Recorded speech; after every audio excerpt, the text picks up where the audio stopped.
Good afternoon, everyone. A little bit early, just a minute to go, just waiting for the next people to come in, and then we are going to get cracking. Got some wonderful mindset shifts to share today around the options section of the G.R.O.W coaching model. Make sure everyone's setting up nicely. Drinks ready.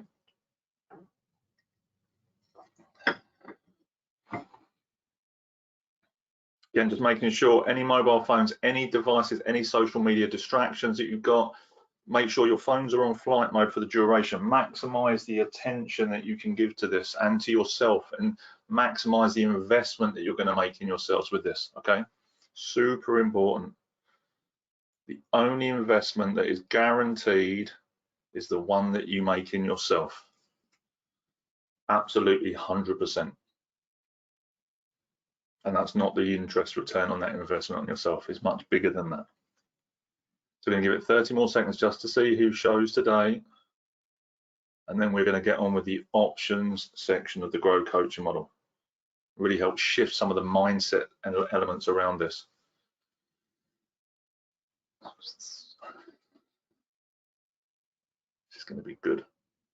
I'm excited to be delivering this.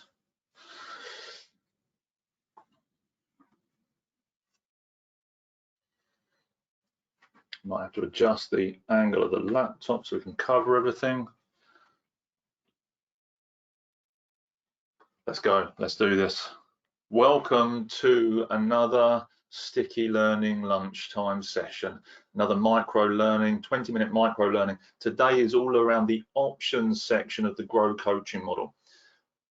I'm sure you all know by now, those that have met me before, my name is Nathan Simmons. I'm the Senior Leadership Coach and Trainer for MBM, Making Business Matter, the home of sticky learning, and the provider of leadership development and soft skills to the grocery and manufacturing industry.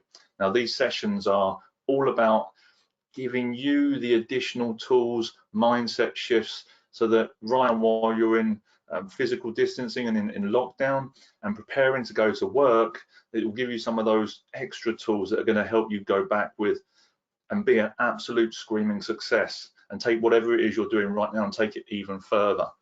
So today we're looking at the O in G.R.O.W. And as it's emblazoned across your screen, you all know what this already means. It stands for options. What does this mean to you personally? When we're thinking about the options section of the G.R.O.W coaching model, what does this actually mean to you? Open question. You can give me the answers in the question box or the chat box. What does options mean to you? Let's see what your thinking is, where your thinking is. Brainstorming and generating possible solutions and pathways towards attaining goals. Brilliant. Choices, fantastic. It's the one thing that we always have. Even if we think we don't, we always have a choice, primarily over how we choose to respond to a situation. Great start. So we've got quite a nice compact group today. So there's plenty of room to ask questions and get involved. It is about the options. The thing that often happens, and the first point I want to cover in this, is when we are coachable, when we are used to the coaching model, when we're leading people or being a leader and we're working through this model, what we find is as we spend our time up in this section here, in the goal and the reality, and we're asking more questions in this space, you'll find that as you're thinking about where you've come from, where you're going to, what you're doing, you'll find that you start already coming up with some solutions and options. You'll find that your brain is already starting to run on a little bit. And when we're doing the coaching, it's very easy as the coach to find that you go, oh, so what is it you'd like to achieve? Oh, that's fantastic. What have you done so far? Oh, brilliant. So you've done this and you've done that and done that. Well, what's next? And we find ourselves as the human as just being compelled to move forward and miss some of the great details up here, because we want to get to the solutions. We want to get to the actions that are going to be taken. We want to, and it's a very masculine trait, to get to the end point and get closure on the conversation and know that people are doing what they need to be doing. So point one is hold back. Spend time in your goal and reality. When we're talking about listening skills in coaching, because it's one of the key things around coaching, leadership, mental health, all of these elements. How much time does a coach normally spend listening in comparison to speaking? Let me know what you think the answers are. What percentage of your time as a coach is spent listening over talking? First answers in. Any more for any more? What other answers do we have coming in before I start sharing these? What percentage of your time is spent as a coach or a leader listening in comparison to giving the or to asking questions?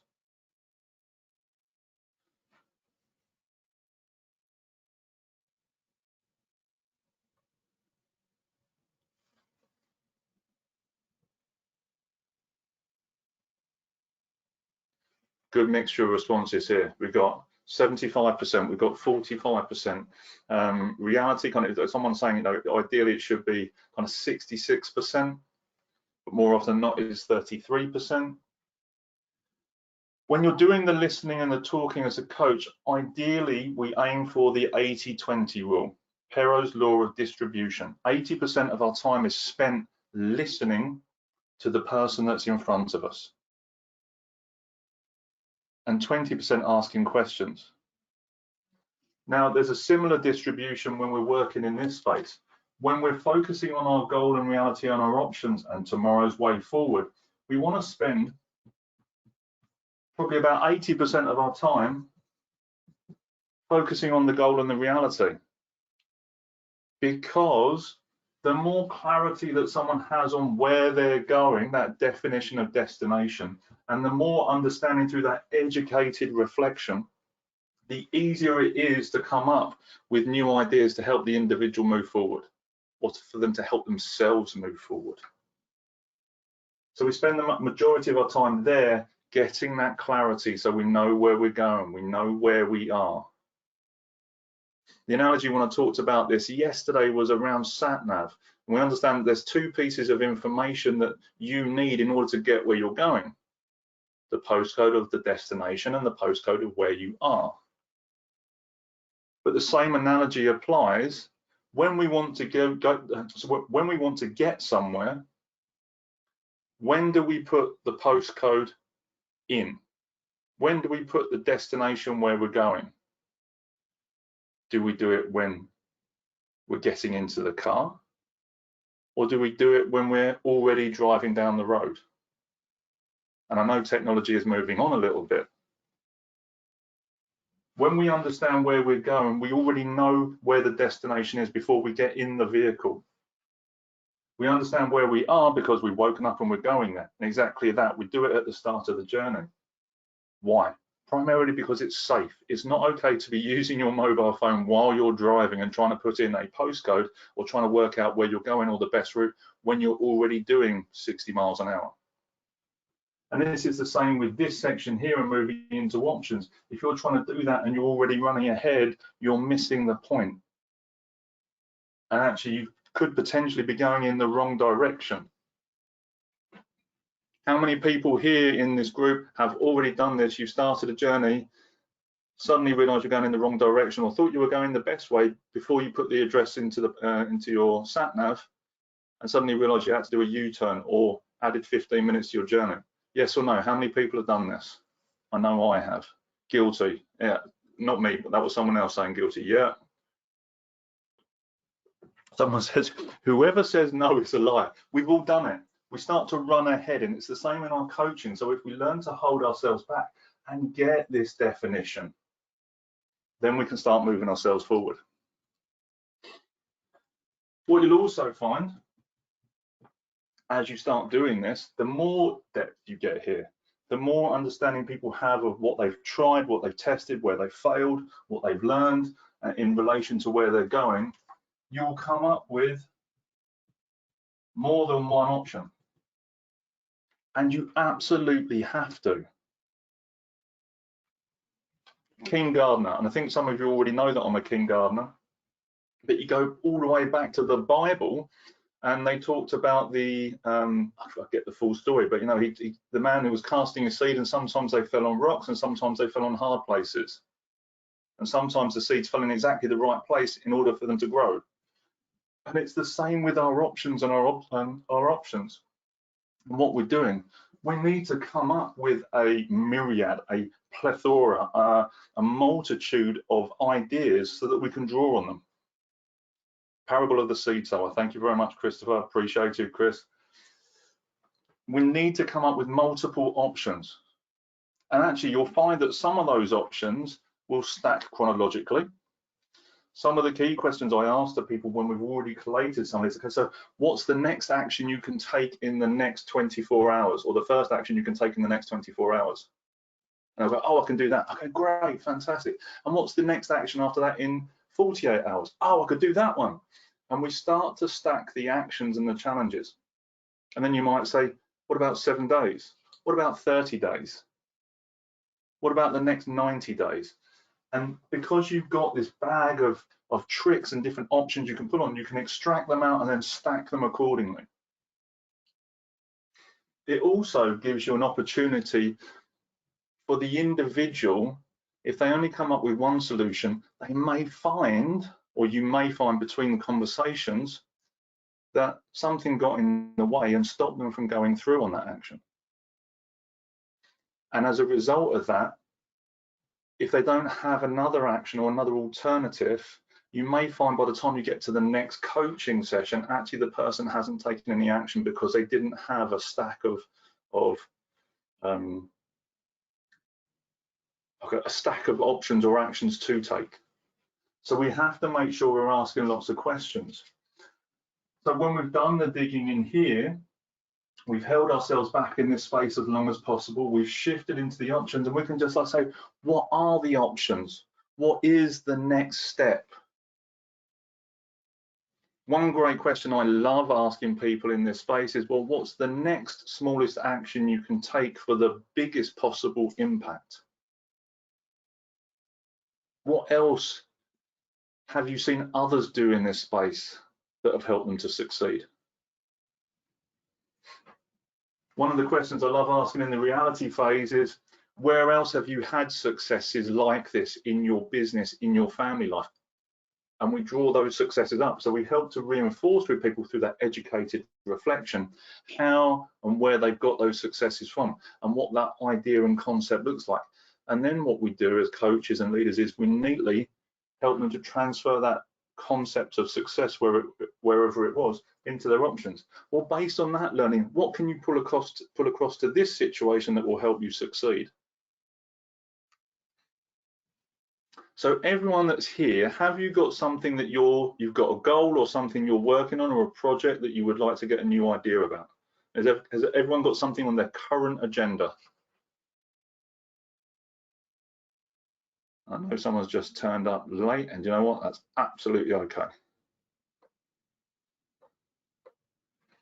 Have you all got something in your agenda at the moment that you are working on?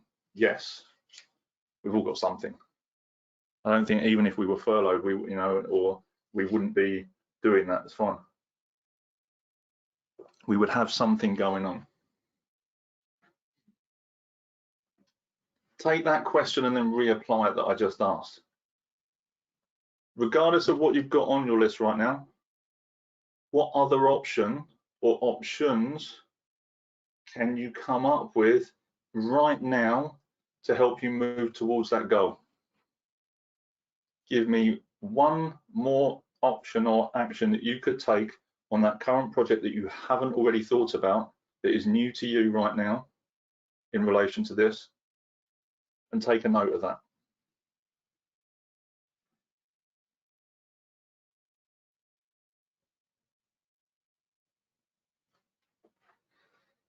For those kind of got a bit of a quandary here, causing the mental friction to start, which is the best place to be. What's the one next smallest action you can take that will create the biggest impact in relation to the goal that you want to achieve? And if you wish to share any of the thoughts that are now coming out of this question, please do in the chat box. I would love to see them. Which is the reason I get up, is to ask these sorts of questions to help people shift their thinking and move towards these things. So we have to help people and help ourselves come up with a multitude of responses, just as the parable of the seed sower. Because some are going to win, some are going to lose, some of them are going to be epic fails, which we love, some of them are going to be huge successes. But if you don't have the next one to draw upon, it's not going to help. Responses: be more open to inputs and not too closed off to ideas and suggestions. Absolutely. How are you going to make that happen? Next option question. Ask others what they have done and experienced and share. Good. Who's the next person that you can ask them that can share that experience? Learning a depreciation process. Find a champion to help with process understanding. Good. Who is that champion? Let's start kind of funneling that thinking down. In fact, let's change that question. Who are your top 3 champions? Who are your top 3 people to share experiences with? We can start to use the rule of 3 in our questioning here. Give me 3 suggestions, or what 3 suggestions have you got to help to make sure you stay open to those suggestions that are coming in? And then you can start to write those down, and they start to turn into more options. You can start to see how they develop and expand and flourish. Number 3. Excuse mitigation. So most people here already understand that GROW stands for goal, reality, and options, as far as we're going so far. But what they also miss is the fact that O stands for obstacles as well. Excuse the handwriting. What happens regularly is, oh, we get this option, it's fantastic. So the goal is to go on a picnic. This is fantabulous. The weather's right. We've got the equipment. We've got the kit. We've got the food. We've got the food intolerances covered. Right. We've got the physical distancing covered. It's just going to be the family. Right. Where are we going for a picnic? We know where we're going. Brilliant. When are we going? We're going tomorrow. What is the biggest challenge to having a picnic? It's a loaded question. Tell me in the chat box. What do you think is the biggest challenge to going on a picnic? Should be a fairly straightforward response on this one. Logistics, can be. Finding the time. Weather. Now we're talking. Logistics, especially at this current situation, definitely. Keeping everyone happy, we can cope with that. We in the UK, we have this, in a lot of places, we have this fluctuating weather systems. So we set the goal of going on the picnic. We've got everything we need to do. Everyone's happy, food covered.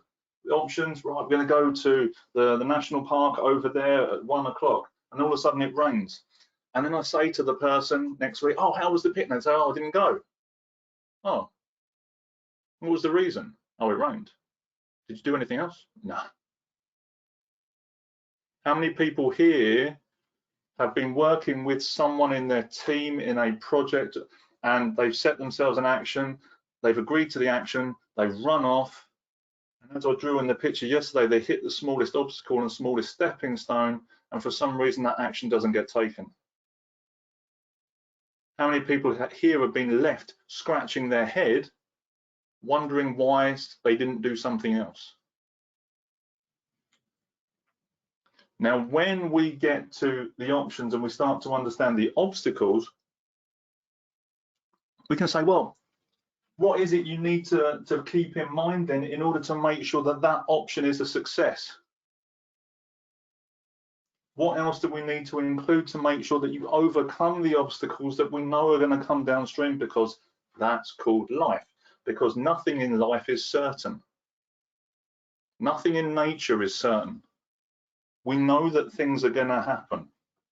We expect them, but through lack of questioning of some leaders and some coaches, through kind of some of that inexperience sometimes, we don't ask enough questions of the individual because we think that they think like us. They have a different level of learning. They have a different level of experience and exposure to these ideas. Therefore, it is our responsibility as the coach and as the leader to ask them questions to help them get the clarity they need in order to move forward themselves when the hiccup comes down. I said yesterday, now in England, if we want to turn right at the roundabout, we have to turn left. We know it's going to happen. But if you put someone else from another country on our roads, they may get on that roundabout and turn right directly. Then you've got a serious problem. So we help people to understand what the obstacles are, and we ask them more questions. What challenges do you expect to see? What is going to come downstream? When you take that action, what are the top 3 possibilities that may cause things to falter? Get them to clarify it. Okay, great. Based on that information, what can you put in place in order to make sure that you mitigate that, circumvent it, overcome it, smash through it, whatever is the right language for the individual you're talking to?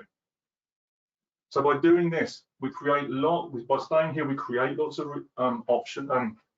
clarity. We hold ourselves back. We get more than one option, and then we make sure that the person can see the obstacles coming down, and we help them to mitigate their own excuses before we see them. Hope this has been useful. What has been useful from today's session? What keepers have you written down today from what we've covered in the last 21 minutes, 1 minute over? What have I covered? What have I shared today that's been useful for you in the way that you lead, the way that you coach, and the way that you do what you do? Tell me in the chat box or the questions box. I'd love to see. I want to know what's landed, what's resonated.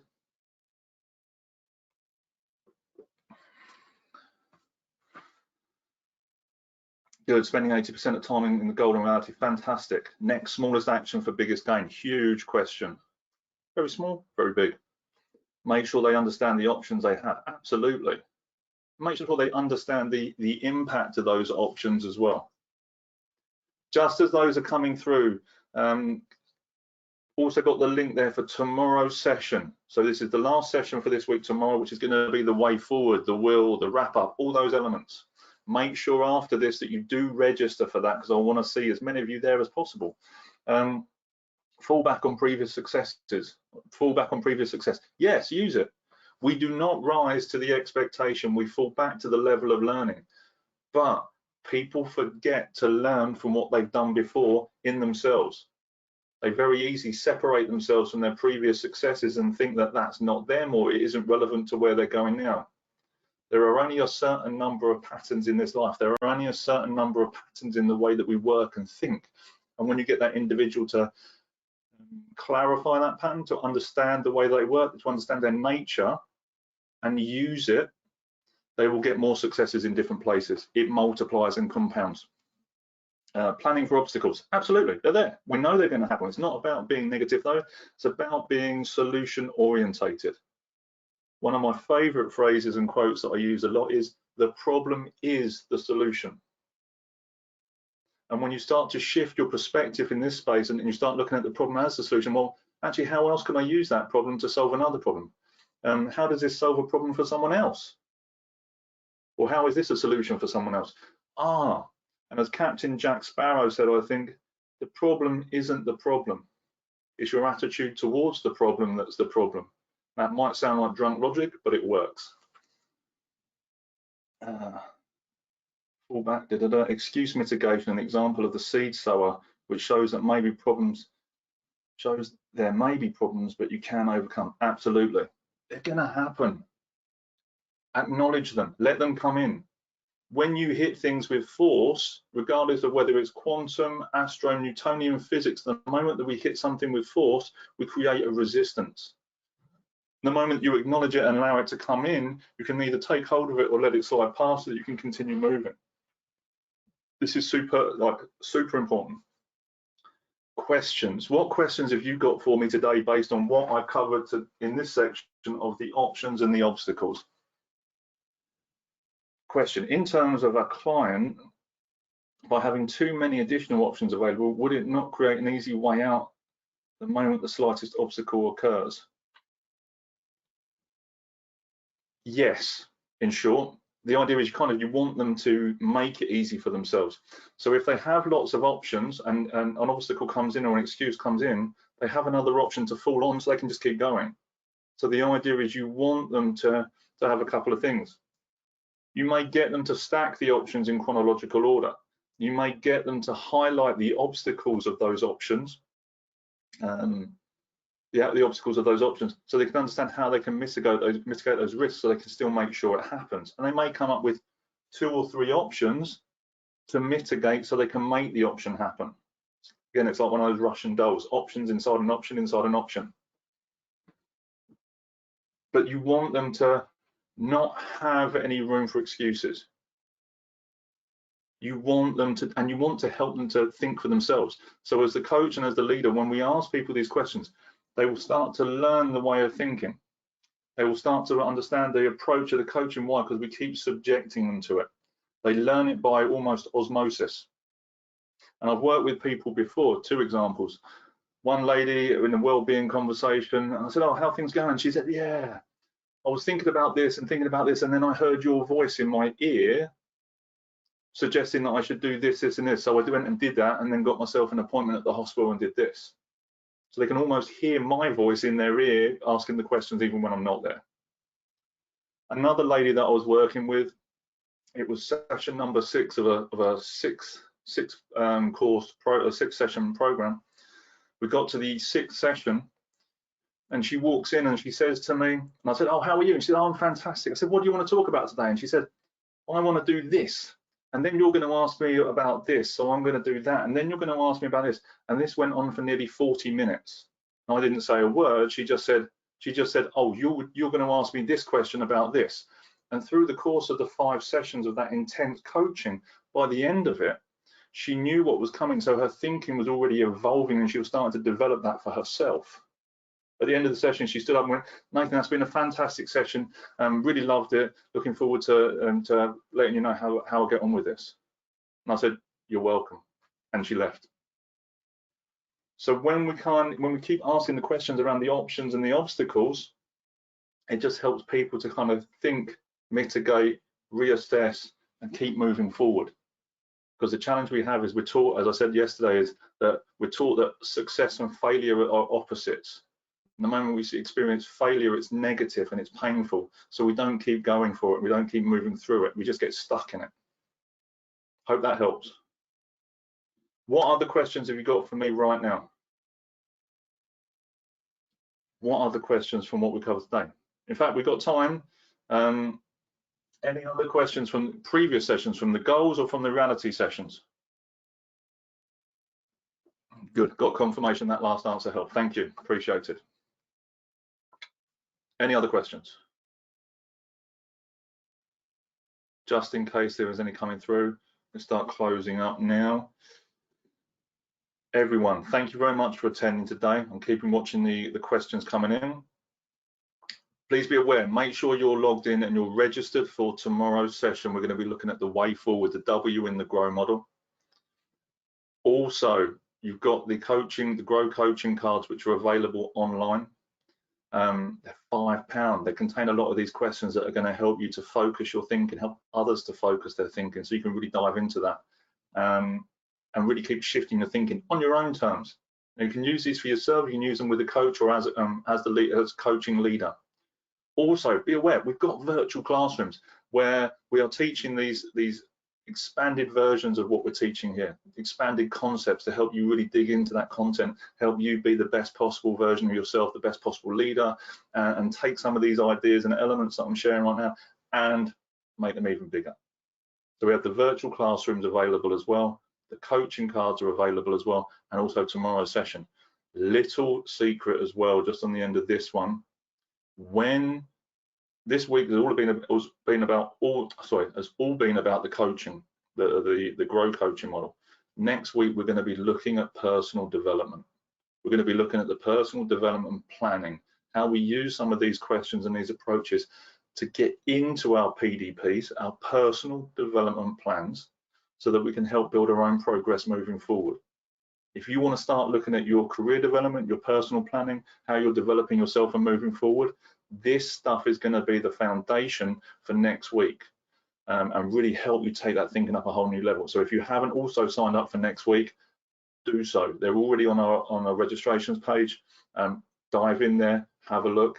Tomorrow, W, very excited about this. I've had a great week sharing these concepts with you, these mindset shifts with you about the G.R.O.W coaching model, and tomorrow's going to be no exception. Really looking forward to it. Everybody, have a lovely rest of your day. Thank you very much for being here today and for giving me your time, your attention and your engagement, and I look forward to bringing you tomorrow. Have a great day. Bye.